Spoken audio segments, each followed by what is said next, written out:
getting kicked out I got kicked out in the 1st grade, the 5th grade, the 9th grade. I got expelled out of school in the 10th grade. I had to do the 10th grade over again. My grades were so bad, I could not get into any college. I had to go to my community college. Fast shout to BMCC. Borough Manhattan Community College. Right? And so to be that, and then today, I'm one of the top financial educators on the planet, though. Talk that talk. On the planet. I'm saying that every single week, my podcast is charted in 26 countries. Not just the US, though. In 26 countries. This kid from the projects.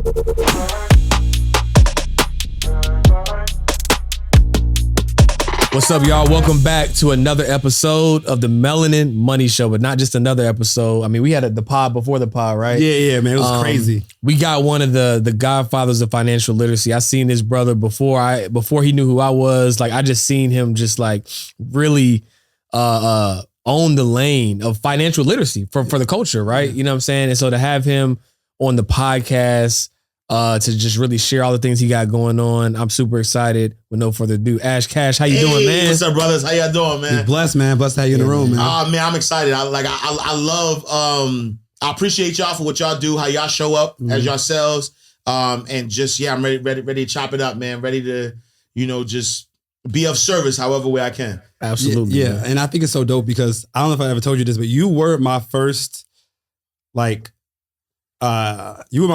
time seeing this lane, right? I didn't know there was a place where like dope Black people were talking about financial literacy and like in their own way and with their own sauce, right? So my first time seeing you was on a Social Proof podcast episode with David Shantz, and I'm like, yo, who is this dude talking about financial literacy and abundance, but then got his New York swag with him, man? So, and then after I saw that episode, it opened me up to this whole lane and this whole world. So I was gonna say thank you, brother. Oh man, I appreciate it. It's so funny because I think that people who don't realize that I've literally been in this game for over a decade. Yeah. And so I'm just grateful to still be on a platform. I'm still grateful to still have relevance, if you will. Because my first time, I remember, it's so funny.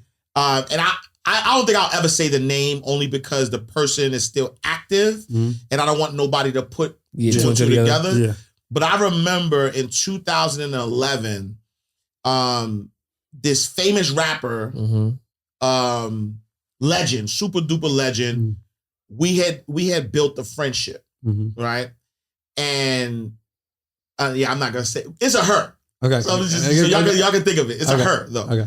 So she and I built a friendship, and I was like, wow, this is super duper legend. So she had access to a lot of, because she's a legend. So she had access to stuff. So she was working with a particular, network or whatever the case may be, and was like, yo, I love what you're doing. Yo, we need this on television, right? And so she had connected with a producer and was telling the producer, like, yo, this is the guy. You need to put him on television. Yeah. And I kid you not, the producer said, Black people do not want to learn about money. And at the time, it might have been true. I don't know. You know what I'm saying? But I never forgot that. And I said to myself that regardless of whatever happens, I'm always gonna be on this mission to make sure that I'm giving all of the knowledge that I know, all of the things that I learned from being a banker and working with wealthy clients. I'm gonna take all that information. I'm gonna give it back to my community, and that's why I've been on this mission so long. That's why, within the mission, I've always adapted. I'm always, when I had a radio show in New York for 4 years, when radio was the thing, I was on magazines and blogs and, fast shout to allhiphop.com, right? Where at the time where blogs were like super big, I mean, they still around, so salute to them. But when blogs were like the biggest thing, they allowed me to be on their blogs. I think at the time, per month, they were reaching about 7 million people. Wow. Right. And so I had that presence doing radio, Hot 97 and all of that stuff. You know what I'm saying? And then when it transitioned to podcasting, been able to do that. So it's just a blessing, you know what I'm saying, to still have this message. And the great thing too is that a lot of the people who might have known me a decade ago were probably younger, or, you know, wherever they are right now, a lot of them have followed and continued to grow. And, you know, the mission is still the same, but now, you know, I'm wiser, I'm wealthier. So now I could continue that same passion, but just from a different perspective. So it's just a blessing. It almost reminds me of how, like, you know, we think about like people like Jay-Z, and he's evolved so much, and you can hear it in his music. And so like people kind of be like, well, Jay doesn't sound like he used to sound, right? But people who really respect him, are really big fans of him, understand and respect the evolution. So it's almost like it's the same thing where you had an opportunity to start on this financial literacy journey, and now you've evolved. And as you've learned new things, as you've invested in new things, as you built more wealth, the way you can impact in your music, right, through podcasting has been able to evolve as well. Yeah, no, absolutely. And I think that's the beauty of it, is that now, you know, when I first started, let's say like a decade ago, 13 years ago, you know, I had a certain level of knowledge, right? My knowledge wasn't based on experience per se. It was based on secondhand, right? So, my wealthiest client was worth $22 million when I was a banker. And so every single day having access to this guy and, you know, being one, you know, I wasn't the only one. there was a whole team managing his money and learning vicariously through him. Like, all right, this is what you're gonna do with this money. So now when I look at his money, I'm like, all right, let's do this, let's do that. And so that's what I was teaching. I was teaching not because I had it. I was teaching it because I was helping somebody else do it. As time went on, you know, I went through my struggles, my ups and downs, and figured things out. But then now I know how to manage millions of dollars, like personally, like how millions of dollars flow through me. I can now learn, you know, what does it feel like to making your first million? What does it feel like to, you know, to have expenses and businesses and taxes and all the stuff that you get to learn about. Now I'm not teaching from a perspective of secondhand. Now I'm saying, all right, look, I'm teaching you because I've been there. This is what I've done, but I still have that secondhand access, because the truth of the matter too is that, you know, George, like everybody's wealth journey is not going to be the same. Carter has a different wealth journey than Ash. Like we all have different wealth journeys, and I think that as long as we understand that there isn't just one wealth journey. There's different wealth journeys. As you are maneuvering the different types of wealth journeys, especially if you're somebody who is in this space, keep yourself open. Learn as much from the wealth journey as possible. Like I'm always a student. Right? Like, yo, Carter has given me so much gain. So I'll give a prime example. Like he just said that he, you know, he knows this space because of an interview he watched with me. Anybody could be egotistical and be like, word, like I'm the GOAT or I'm the whatever. Now I don't claim to be none of that. You know why? Because Carter gets into the game hungry, is doing things that I never did. And so now because I never did them, I'm like, yo, bro, what's up? What's that play? And so now he's in the text. He like to talk, so he do the audio joke. He be like, yo, King, let me tell you, right? So now I'm in the text. He's like, yo, here's this play. Yo, here's this person. Here's this connection. And that's how we build. That's how we grow. We grow by always staying a student. What's going on, guys? My name is George Achampong. I'm Jacqueline Shattuck. And I'm Carter Cofield. And we are the founders of Melanin Money. And the reason why we started Melanin Money is because we know that there's a great disparity when it comes to building wealth among people of color. We have a tremendous mission that we want you guys to join, right? Every single year, we want to help at least 1,000 people improve their net worth by $100,000, which will create $100 million of new Black wealth every single year. Can you imagine $100 million of new Black wealth every year? As it stands right now, for every $1 that a white family has, a Black family has a mere 10 cents to match that dollar. We want to increase the wealth in the Black community so that we can have equal opportunities. Simply put, we're about closing the wealth gap, and it starts with you. So, see you inside. You never, I I don't forget who I am and how long I've been in the game and all the great things I've done. But I also am very conscious that everything that I've done, that God has allowed me to do, is just a moment in time. And that everybody that I see around me is God, right? You are God in the flesh, right? We're all made in the image and likeness of God. And so if I'm asking God to say, hey, look, I want to keep progressing. I want to keep, right? So God is going to put people in front of me that has the information, and I have to respect that that's who, like, that's their job. This is what they came for. And so I just come in here. I'm a humble student. Don't mean I don't talk my ish. Hey, we all know you. Hey, look, I talk my ish. So because when people think humble, they think I get busy. I get busy, but I'm humble enough to know, like, yo, there's people out here who know other things that I don't know. And here's the other thing, is that a lot of people, they lie about what their mission is. Okay, let's talk about it. And when I say that, I say that if your mission is really about the people, then you will do everything in your power to make sure that the people get what you say they're supposed to get. There isn't a contingency to that, right? Like, I'm not for the people unless I get paid. I've done many things for free. Yep. Right. I show up on my own dime because if this makes sense and this is for the people and that's my mission, I'm gonna do it.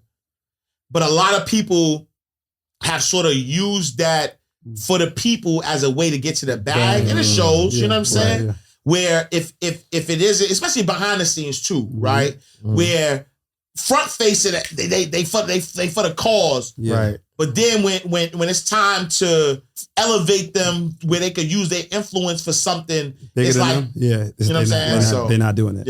Yeah. I love it, man. You just gave us some crazy gems. Let's so you're one of the best in the financial game, and you, like you said, you came from where you started to all the way where you are now. But like, what are some of the best early financial lessons that you learned in your career that really like helps you understand how money works and really just shifted your mindset on money and how to make it work for you? Because we have a lot of listeners, they might look at you like, hey man, he got it already, but like, take us to some early financial lessons that really helps you start understanding money and getting into this space. Yeah, the biggest financial lesson, and you actually alluded to it.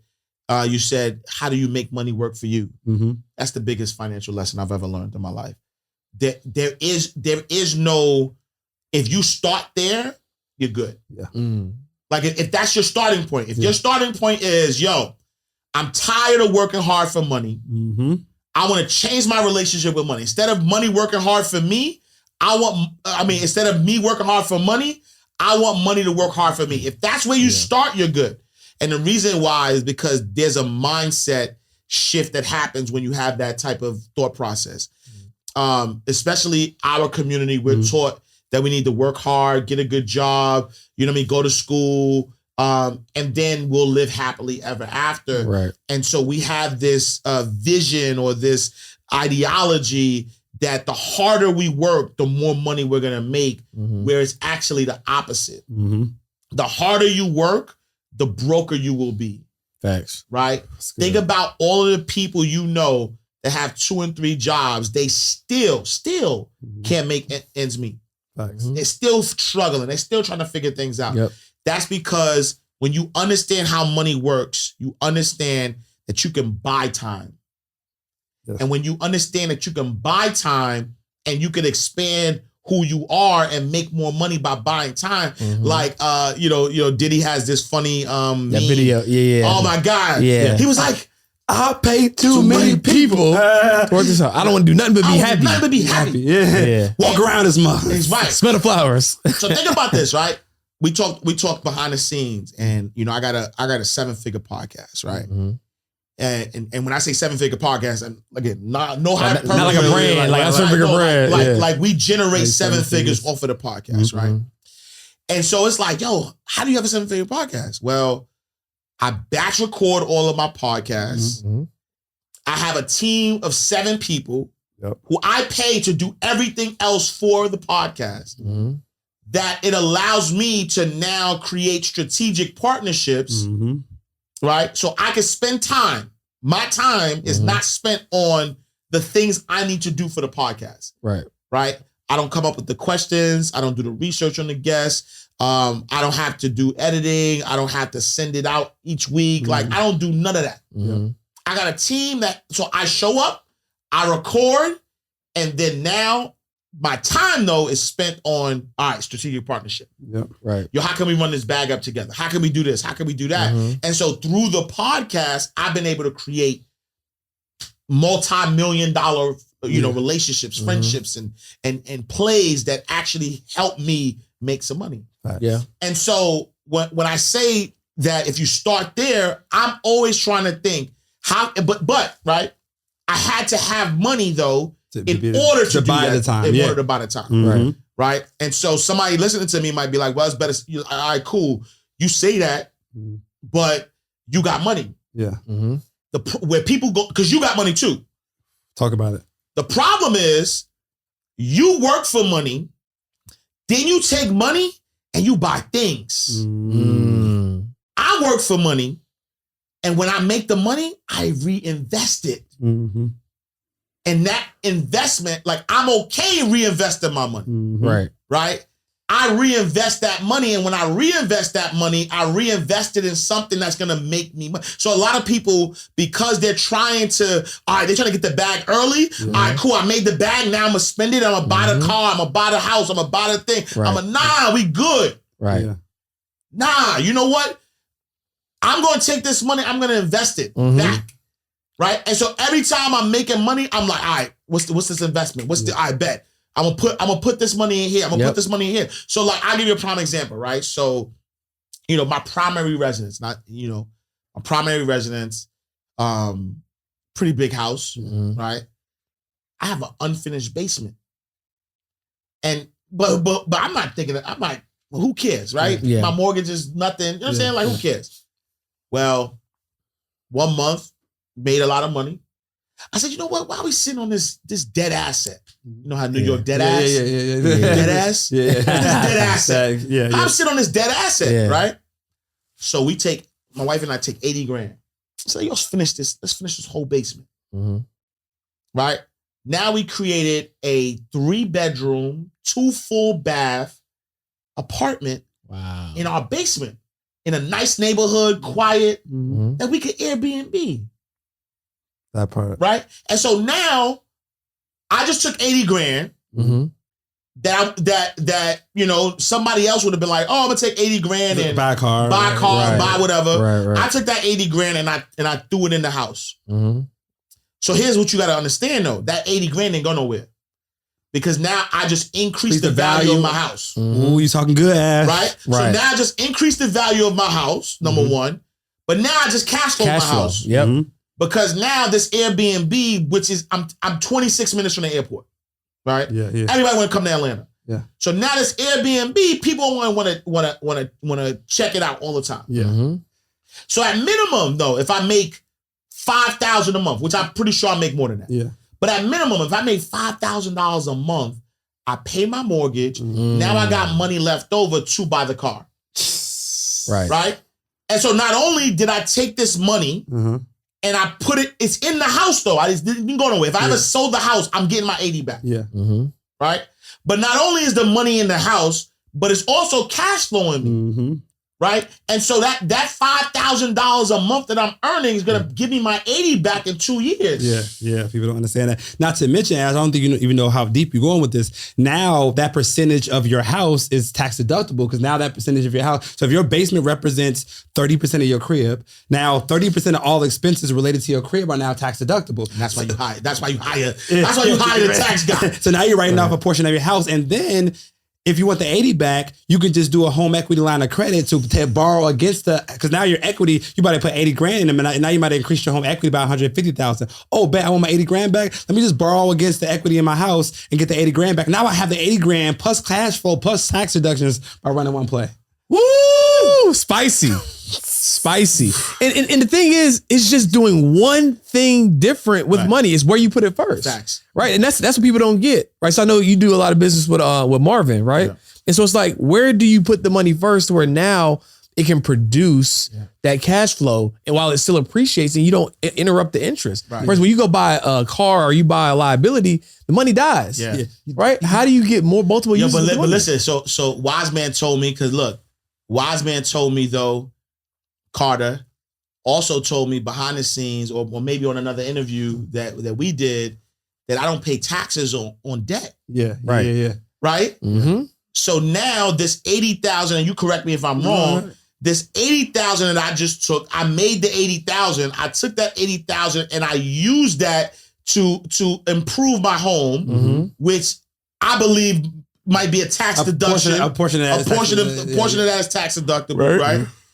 Now I'm able to. I'm incoming. I have this flow, but now you just told me live on this podcast that I could borrow against that 80, and when I take that 80 back and I can use it for whatever I want, I do not pay taxes on that 80. Nope, as long as they're not taxable. And that's the thing, like, people need to understand wealthy people aren't wealthy because they're just better than you. Like, they just have information that you don't have yet. Right. That's it. Like, we just understand things differently. And like we tell people all the time, the more you learn, the more you earn. Information changes situations. So like, we need to understand, instead of chasing money, use that money to buy information, that information to get you more money back. Use that money to buy back your time. And now you get this loop of everlasting, getting your time back, getting your money back, and learning more, because the information is the only thing that people can't steal from you. Facts. What's going on, guys? I'm George. I'm Jacqueline. And I'm Carter. And we are your money mentors. But today we wanted to talk to you about a really special feature, Financial Flicks. Can you imagine an entire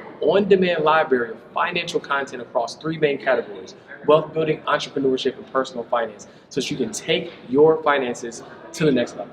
Guys, when you replace entertainment with education, your life will change forever. Imagine replacing 1 hour of Netflix with 1 hour of Financial Flicks. Imagine how much further that could take you to your financial destination. And we have the perfect library for you.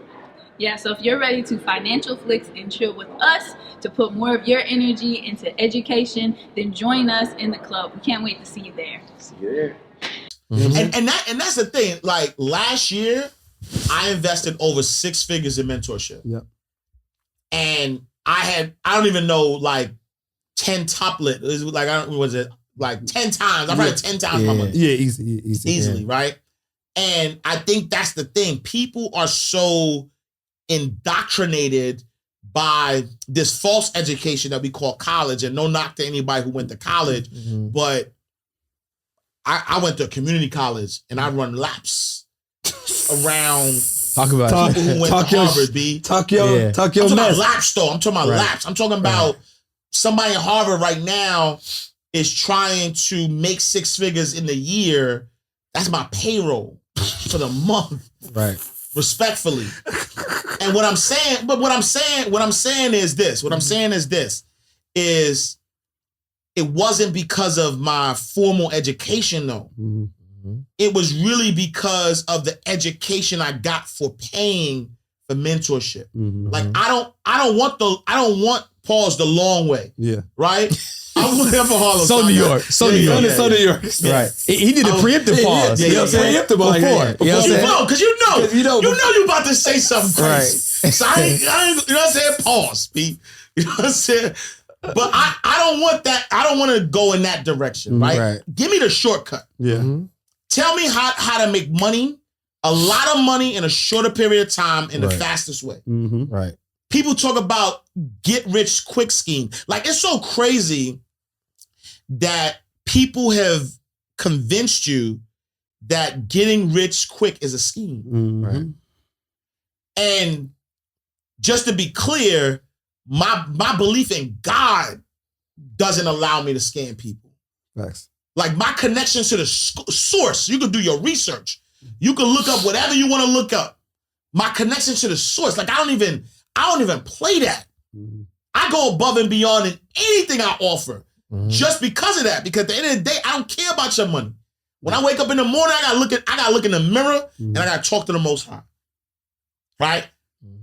And so what I'm talking about is people have really convinced themselves that, I don't want to get rich quick. No, I do. I want to get rich really quick. Yeah. Right. The fastest way I could possibly do it, let's make it happen. And like I said, obviously, and I'm saying this because there are people who do have a scheme or they want to get rich quick and they are not doing right by the people. Mm-hmm. Well, I understand that God wants me to be rich. Why? Because the richer I am, the more I can help his people. Mm-hmm. Mm-hmm. That's a 100% fact. Which I think speaks right to you, kind of your overall brand and your mission. So tell us a little bit about abundance is your birthright. Like how did that come about? Like tell us about what that really means to you and like what that is. Yeah, so man, 2019 was the worst year of my life, right? Mm-hmm. So my mom passed away. So she had a stroke in 2010, which oddly enough was the first year I kind of fully, like full-time became an entrepreneur. So at the same time, my mom had the stroke. I'm full-time as an entrepreneur, leaving a 6-figure job, working at the bank. And I'm the youngest of 3, but I'm the favorite. I'm just joking. I'm the youngest of 3. But I had a stronger connection with my mom. And so I wound up being, so like the primary, caretaker, whatever the case may be. And I knew her health was deteriorating and things of that nature, but nobody's ever expects that they're going to lose a loved one. And so 2019, she passed away, March 2nd, actually.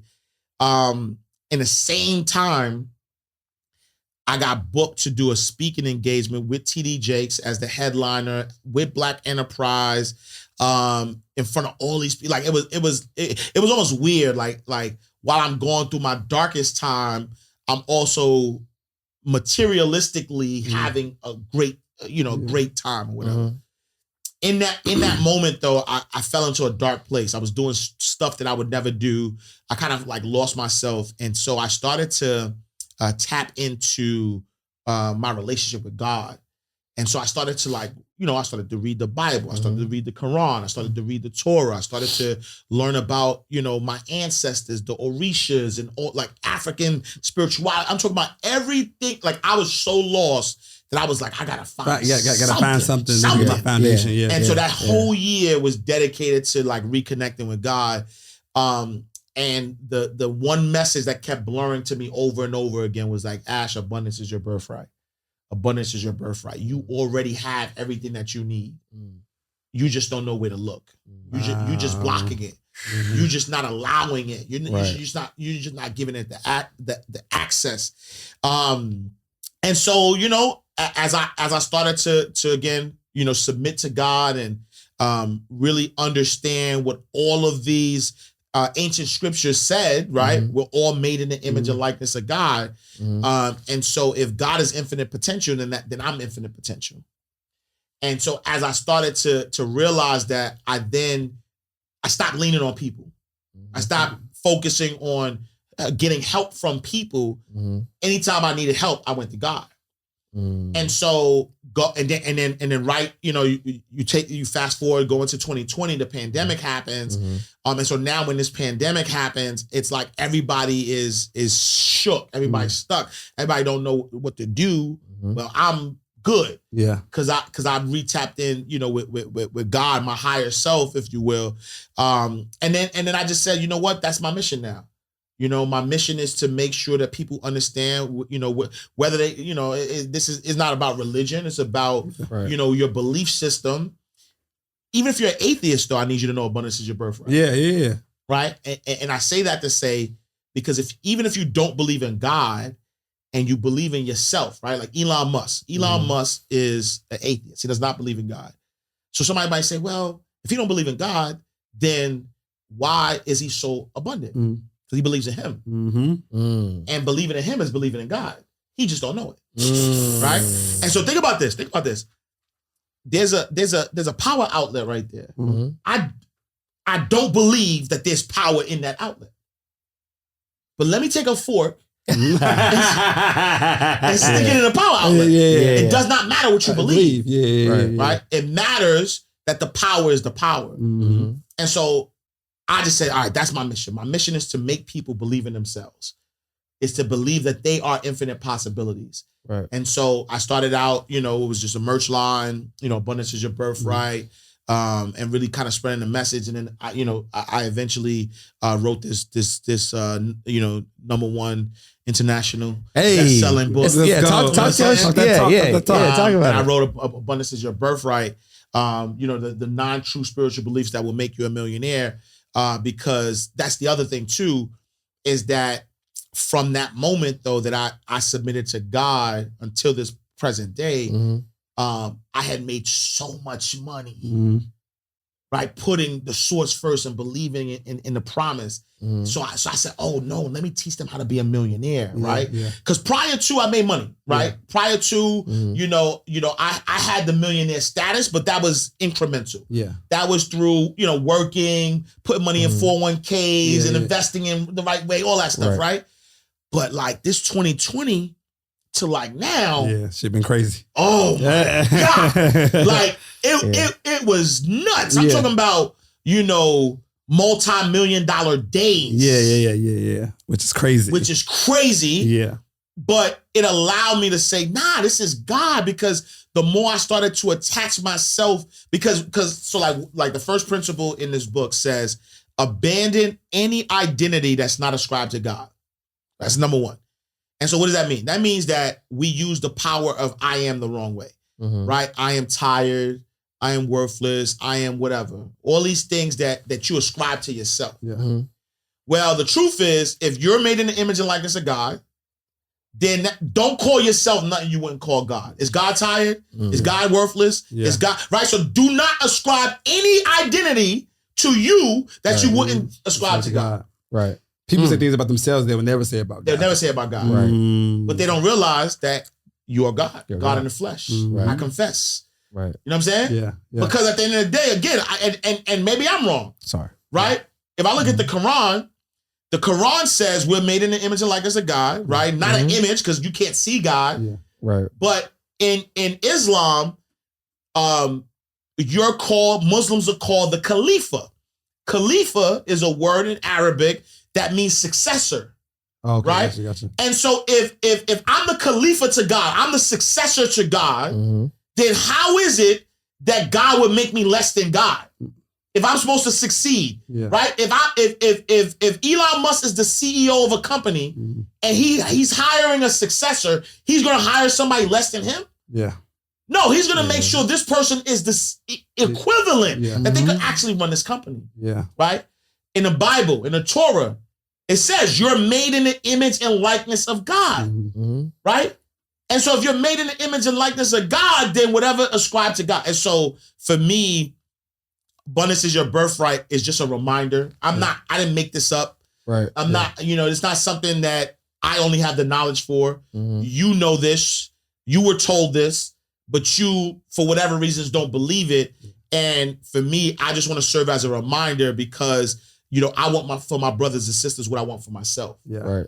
And so if I've been able to get a level of peace, right? Because imagine making a lot of money, but you can't enjoy it. Yeah. We know them. Yeah. We know people who make a lot of money who are miserable. Who are miserable, who are always grinding, who are drugging and bugging.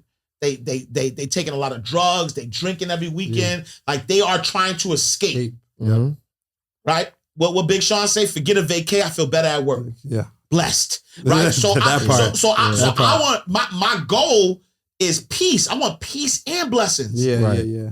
I want to choose. Yeah. Some people got blessings, but they ain't got no peace. I want peace and blessings. And I think that more people didn't understand that. Like one thing I love about you, like I remember talking to you before you did the big conference. I'm like, yo, like, is it stressful? He's like, no, man, God got me. Yeah. And like, it's just this peace over you, even in stressful times, that you still like, that's going on, but God got me. I'm good. Yeah. And I love that. I think more people will understand that abundance is their birthright, but you can't understand that abundance is your birthright until you get out the scarcity mindset. Absolutely. That it's not, that it's not your birthright. So before you can have money, you have to see it before you see it, so you can seize it. Right? You know what I'm saying? Yeah, so I think that what I love about abundance is your birthright. It just reminds you, even if you're not abundant yet, it's your right to become abundant. A lot of people can't get money because they don't believe that they deserve it. Yeah. And if you don't believe you deserve it, you're just repelling money away because you think it's too good to be true. You think getting rich quick is a scheme when nobody ever told you that the staying broke forever is a bigger scheme than that. Scheme. You know what I'm saying? So I think that. And here's the other thing though too, right? So our mentor says there's a difference between what's true and what's truth, right? Yep. And let me explain. The truth it does not change. It cannot change, right? Your name is your name. You're like, you know what I'm saying? Like I was born a black man in New York City, Harlem, New York. You know what I'm saying? Like that's the truth. Right. That cannot change. I don't care what we do. We cannot change that, right? But what's true can change, right? Right now I'm in Atlanta. Right now I'm sitting with y'all. That's true. But when I leave, that's no longer true. You're talking, right? You're talking. So what's truth stays the same. What's true can change. You're looking at your bank account right now and you see a negative balance. Yeah, that's true. But the truth is, abundance is your birthright. The truth is, you have access to millions of dollars. You just not allowed it yet. Yeah. The truth is, you are a multi-millionaire. But because what's true, you're giving too much power to what's true. What's true is, you're trying to figure out how to make ends meet. You're looking at your bank account. You're trying to figure things out. That's true. But that ain't the truth. And I think as people start to accept the truth, that's how they start to allow. Like I promise you, if God decided today to take away every single dollar, asset, everything that I own, I promise you I'm good. What's up, guys? Congratulations on joining Team Black Wealth. But we'd be remiss if we didn't give you a uniform as an official player on the team. So head over to shop.melaninmoney.com and grab your official uniform for Wealth Builders of Color. We'll see y'all at practice. Why? Because as long as I have breath in my body, I still have access to the same source that provided it. You're talking heavy. Right? Imagine this. We give a lot of energy to the ATM machine. Okay. You go to the bank right now, you put your card in, and the ATM machine don't got no more money.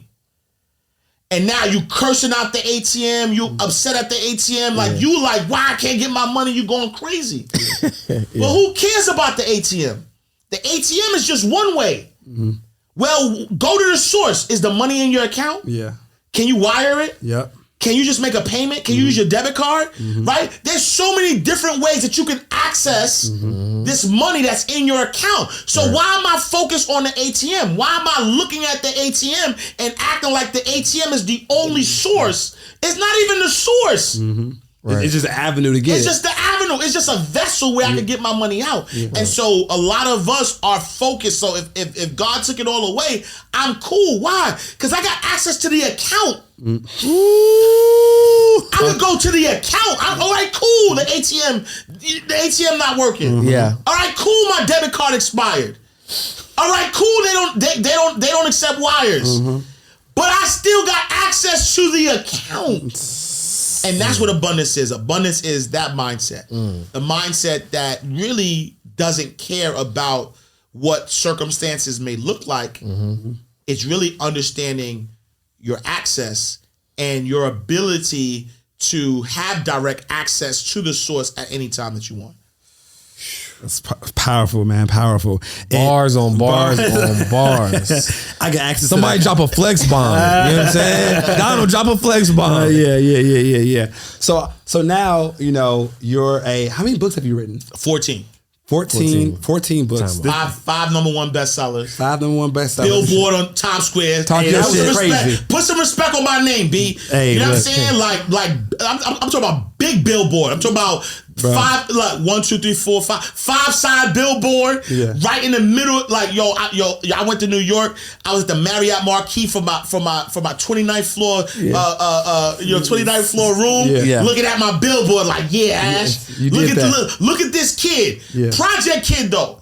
St. Nicholas Projects, Harlem, New York, Hunts Way, 9th and 8th Avenue, kicked out of school 4 times, one mistake from a felony, right? One mistake away from a felony. Billboard on Times Square, self-published, not like it's all me.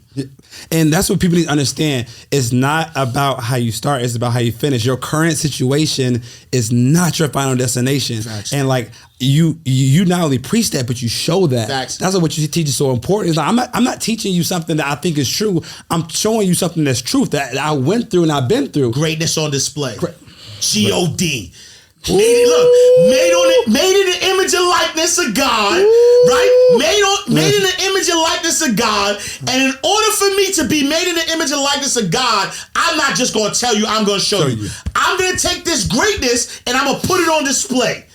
Greatness on display. And that's what I believe all of our job is. And that's so true because you can't argue with results. Facts. Right? I was talking to a young man last night. He's 21. Came to the mastermind event, and he was like, his dad was like kind of like laughing at him because he's trying to be an entrepreneur. I was like, go get some results. Yeah. He won't be laughing for long. He won't be laughing for long when you send him a check to pay off that mortgage. Yeah. Right. And so it's like, go get some results, but you get those results by understanding the access you have to abundance. That's powerful, bro. Powerful, man. Powerful. You said something in one of your speeches, man, that I think the people need to hear. It's about the delivery and the Amazon, the package, the bun. Can you go into that, man? Yeah, man. So, a lot of times we have books. I mean, we have gifts. And we believe that we're gonna hold the gift back because we don't like, how the package looks or whatever the case may be. And so I say this, right? Imagine you are you work for Amazon, you deliver packages for Amazon. The moment that somebody puts an order in on Amazon, Amazon's gonna tell you exactly when that order is gonna come in, right? Take it a step further, a lot of people pay for Amazon Prime just so that they can get their package earlier. Yeah. And so imagine placing an order on Amazon Prime and Amazon says it's gonna come at a certain time, and the person who is in charge of delivering that package does not give you your package because the box got crushed, because they don't like the way the box looks, because they don't like that it's brown. They want to paint it black. So they find all these reasons to not deliver your package, and now they don't deliver this package. This package is late. Now you're frustrated, right? The person who ordered it is frustrated with Amazon. Well, that's you with your gift, right? Somebody's praying to God right now for you. Somebody's asking, say, God, I need this. And God said, I got you. You place this order, I got you. This gift is gonna come in as this person, right? And so now you have the gift, but you're holding up your gift. You're not giving it to the world. You're not giving it to the people who need it. You're not giving it to the people who ask for it. Why? Because you don't think it's ready. Because you don't like the way you look on camera. Because you're trying to make it first before you know. God is giving you this gift, and God is telling you, put the gift out there. Who cares? The people who do the best are the people who take out their phone and just go live. Yeah. Right? Like you don't have to have the equipment. You don't have to look at somebody else and say, well, that person's at that level, so I'm not gonna put my gift out until I'm at that level. No, right? And so you are a Amazon deliverer. Even though the story happened to you, it didn't happen for you. It happened for the people that you're here to save, right? I talk. You know why I talk what I talk? Because there's somebody right now who can relate to me. Yes. There's somebody who grew up in the projects. Yep. There's somebody who got kicked out of school a bunch of times. There's somebody who is dealing with a loss of a parent. There's somebody who did not go to an Ivy League school. Fill in the blank. Yeah. Right? But at the same time, they can relate to me. We talk the same language. Yep. And so if we talk the same language, and I have all of this success, I had a lot of success in corporate America that we didn't even talk about, right? Youngest CEO of a federally chartered bank. I was a CEO of a credit union at 31 years old. I was a VP at 24. I was top 1% of bankers in the whole district of Manhattan. Right? All of these great things that I've done. I've managed over $500 million in assets. That's a B. With a B, $500 million in assets in my banking career. And somebody who has my same story, who says, yo, homie, we sound alike. Yeah. I'm the first multi-million dollar, first multi-millionaire in my family. So why wouldn't I? I'm not talking for me. I'm cool. Yeah. If I never did another interview ever, I'm cool. Like what Hov said, I don't want bus. I drove every car. Yeah. You know what I'm trying to say? Like I'm nice cool. Like food. I drive a 6-figure car. I'm cool. I promise you. You know what I'm saying? My family and I, I'm married, 2 kids. We vacation at least though, not at least, minimum 4 times a year. Yeah. Right? My house is big. Like, you know what I'm saying? So materialistically, we good. Yeah. But I'm talking this, and it's gonna repel some people, but you're not my people. Yeah. You're not my people. Yeah. Right. I'm the voice of the underdog. Yeah. Yo, I got kicked out of school the 1st grade. I'm 6 years old. Why am I getting kicked out in the why? Yeah. Why am I getting kicked out I got kicked out in the 1st grade, the 5th grade, the 9th grade. I got expelled out of school in the 10th grade. I had to do the 10th grade over again. My grades were so bad I could not get into any college. I had to go to my community college. Fat shout to BMCC. Yeah. Borough Manhattan Community College. Right? And so to be that, and then today, I'm one of the top financial educators on the planet, though. Talk that talk. On the planet. I'm saying that every single week, my podcast is charted in 26 countries. Not just the US, though. In 26 countries. This kid from the projects.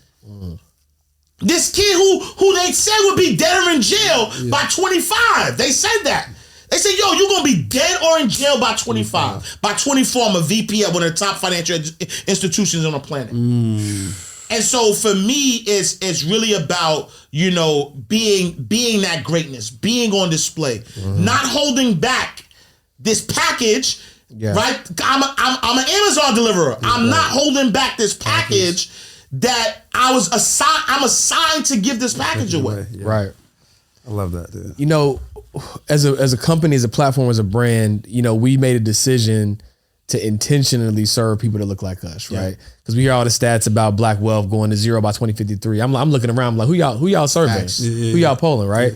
But I think it's important for people watching this show to understand, like, what does it mean to you to be a melanin millionaire, multi-millionaire as a person of color? Like, what does that mean to you? Man, what it means to me is that nothing happens in vain. What it means to me is that I stand on the back of all of my ancestors, everybody who, all of my ancestors who have died, who are sitting in the bottom of the Pacific Ocean, right? All of the people who made it, all of the people who escaped, like everything, you know what I'm saying? Like I'm sitting on the back of them because without their resilience and fortitude and their willingness to say, regardless of my circumstance, I'm still going to push through. I'm still going to make the best, right? You think about, other cultures or ethnicities or people who have also been through, tragedies like genocide is real, right? Like there are ethnicities and cultures that don't no longer exist. Yeah. Right? Like a whole people have been wiped out. Right. And regardless of what we've been through, we said, nah, not today, fam. Yeah.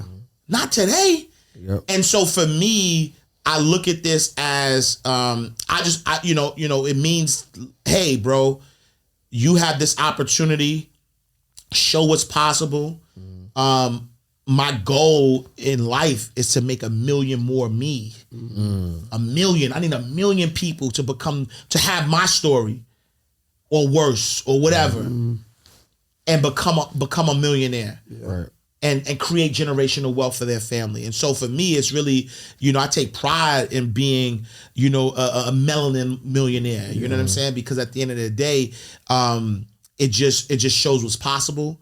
And then it allows us, right? The meek shall inherit the earth. The meek, right? Meek don't mean weak. That's what people think. Yeah. Meek don't mean weak. Yeah. Right?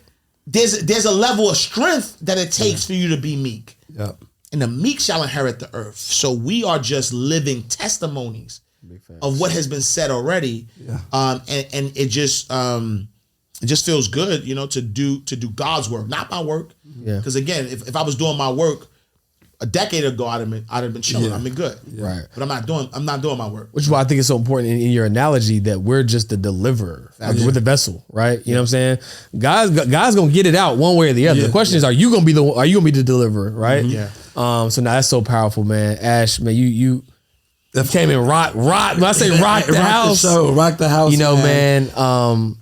So I know you just dropped your book recently. Yeah.